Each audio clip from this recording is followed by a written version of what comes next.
भट्टी साहब, political leadership की इस वक्त क्या जिम्मेदारी बनती है? और हम बात कर रहे हैं कि जो 8 फरवरी को इंतखाबात होने जा रहे हैं उसके नताइज किस हद तक तस्लीम किए जाएंगे, क्योंकि इससे पहले हमने हर इलेक्शन में धांधली का शोर सुना है और अब सलमान साहब भी कह रहे हैं कि इलेक्शन तो अभी से मुतनाज़ हो रहे हैं, तो कौन इन्हें मुतनाज़ बना रहा है और वोटर का एतमाद कैसे बहाल होगा?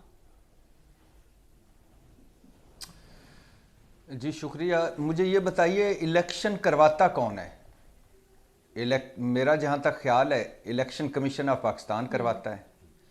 अगर इंतखाबात मुतनाज़े हो रहे हैं और इलेक्शन कमीशन मौजूद है और चीफ इलेक्शन साहब बहादुर मौजूद हैं, तो फिर इंतखाबात क्यों मुतनाज़े हो रहे हैं? और अगर इंतखाबात मुतनाज़े हो रहे हैं शुरू होने से पहले ही, और लोग कह रहे हैं कि इस मरतबा साफ़ व शफ़ाफ़ इंतखाबात नहीं होने जा रहे, शरीफ व शफ़ाफ़ इंतखाबात होने जा रहे हैं, पहले से ही पता चल गया कि किसने वज़ीर आज़म बनना है, पहले से ही पता चल गया कि किस पार्टी ने हुकूमत में आना है, तो फिर ये इलेक्शन कमीशन का क्या काम है? देखिए, पाकिस्तान की तारीख का सबसे मुतनाज़े फैसलों वाला ये इलेक्शन कमीशन है। पाकिस्तान की तारीख का सबसे जानबदाराना फैसलों वाला ये इलेक्शन कमीशन है। ये पहला इलेक्शन कमीशन है जिसने एक पार्टी के 2 इंतखाबात कालअदम करार दिए और बाकी पार्टियों में जो सिलेक्शन हुई है उस पर कभी नहीं बोला।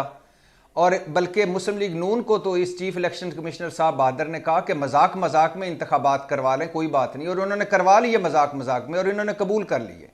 ये पहला इलेक्शन कमीशन है जो 70 दिन एक पाकिस्तान तहरीक इंसाफ की फैसले पर बैठा रहा। 70 दिन फैसला महफूज। पहली दफा हुआ ना, ये पहला इलेक्शन कमीशन है जिसने लेकर गया, इंतखाबात की शिकायत लेकर गया इलेक्शन कमीशन के पास। बाकी जमातों की तो ऐसी कोई शिकायत भी नहीं गई। तो शिकायत ना जाए तो जो कुछ होता रहे वो ठीक है? यानी आपका कहने का मकसद है सिर्फ शिकायत जानी चाहिए? ये किस काम के लिए? ये तनख्वाहें किस लिए ले रहे हैं? ये प्रोटोकॉल किस लिए ले रहे हैं? ये पहला इलेक्शन कमीशन है जिसने दूसरा फैसला पेशावर हाई कोर्ट के हुक्म पर दिया। ये पहला इलेक्शन कमीशन है जो इस्लामाबाद के बल्दियाती इंतखाबात नहीं करवा सका। ये पहला इलेक्शन कमीशन है जो कराची के बल्दियाती इंतखाबात में धांधली नहीं रुकवा सका, सिर्फ एक शहर में। ये पहला इलेक्शन कमीशन है जिसको जस्टिस बंदियाल की सुप्रीम कोर्ट कह चुकी कि आप आईनी खिलाफ वर्जी के मुर्तकिब हुए, मतलब आइन तोड़ा आपने। ये पहला इलेक्शन कमीशन है जिसको जस्टिस इस फाइज इसा काजी की सुप्रीम कोर्ट कह चुकी कि आप आईनी खिलाफ वर्जी के मुर्तकिब हुए। ये पहला इलेक्शन कमीशन है जिसको सुप्रीम कोर्ट कह चुकी कि आपने जमहूरियत को पटड़ी से उतारा। ये पहला इलेक्शन कमीशन है जिसको सुप्रीम कोर्ट कह चुकी कि आपने आइन की नए सिरे से तशरीह की। ये पहला इलेक्शन कमीशन है जिसने कहा कि मेरा डेट देना मेरा इख्तियार ही नहीं, और फिर खुद डेट दे दी।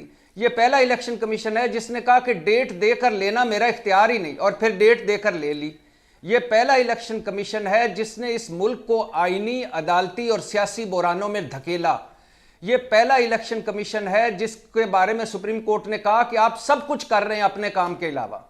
ये पहला इलेक्शन कमीशन है कि जिस पे वकला तंजीमें जो इस फरीक ही नहीं है वो अदम एतमाद का इजहार कर चुकी, सुप्रीम कोर्ट अदम एतमाद का इजहार कर चुकी, मुल्क की सबसे बड़ी इस वक्त पॉलिटिकल पार्टी इस पर अदम एतमाद का इजहार कर चुकी, लेकिन ये चिमटे हुए हैं। और इसके बावजूद जानबदाराना फैसले किए जा रहे हैं और इसके बावजूद मुतनाज़े फैसले किए जा रहे हैं। इस इलेक्शन कमीशन के होते हुए कोई तवक्को ही ना रखें कि ये इलेक्शन शफाफ हो जाएंगे। और ये पहला इलेक्शन कमीशन है जिसकी तौहीन पर बंदा सियासतदान जेल में चला जाता है। और ये पहला इलेक्शन कमीशन है कि जो एक पार्टी के लिए अदालत बन जाता है, उसी पार्टी के लिए जज बन जाता है, उसी पार्टी के लिए वकील बन जाता है, उसी पार्टी के लिए गवाह बन जाता है, उसी पार्टी के लिए मुद्दई बन जाता है। ये एक यकतरफा ट्रैफिक चलाकर बैठा इलेक्शन कमीशन है। इससे जान छुड़वाएंगे तो, अगर इस वक्त तो मौका नहीं है, लेकिन इसके होते हुए मैं नहीं समझता कि इलेक्शन शफाफ है। वैसे भी पूरे दुनिया, पाकिस्तान की 75 साल तारीख में कभी भी शफाफ नहीं हुए, और अब तो शुरू से ही शफाफ नहीं हो रहे। लेकिन और आप मुझे बताइए, जब चंद रोज यानी अभी जो लेवल प्लेइंग फील्ड का इंतखाबात के इनेकाद में, उस मौके पर इलेक्शन कमीशन से ऐसा मुतालबा करना कि आप होंगे तो इलेक्शन शफाफ नहीं होगा, तो फिर तो बात बनती नजर नहीं आएगी।